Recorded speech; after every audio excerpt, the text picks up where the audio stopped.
Nagkasunog sa barangay 800 sa Manila kagabi, abot sa 20 pamilya ang naapektuhan. Yan ang unang balita ni Bea Pinlac.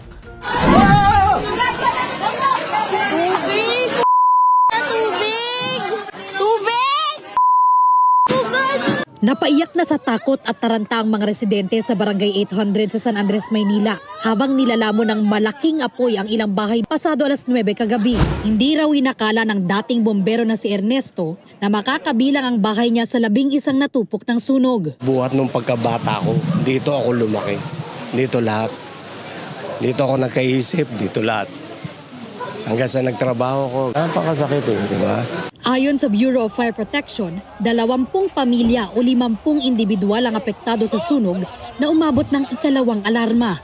Hindi bababa sa 20 truck ng bomberong rumisponde. Wala raw na italang nasawi o nasugatang residente. Hindi bababa sa 150,000 pesos ang tinatayang halaga ng pinsala. Masakit po yung daanan natin, so strategically nilibot natin yung area para makontain po yung pag-spread ng sunog. Mostly light materials po, kaya madali pong nag-spread yung sunog. Kahit hindi inabot ng sunog ang kanilang bahay, nagkumahog pa rin ang maraming residente na isalba ang kanilang mga gamit at alagang hayop. Kahit hindi na po namin maisalba lahat, basta wag lang ito lang maisalba namin. Himala po. Nagluksa naman sa tabi ng daan ang mag-inang yan nang hindi nila ligtas na nailabas ng nasusunog na bahay ang isa sa mga aso nila. Sobrang taranta po namin, di po namin nalabas yung mga aso. Sobrang mahal po namin mga aso namin.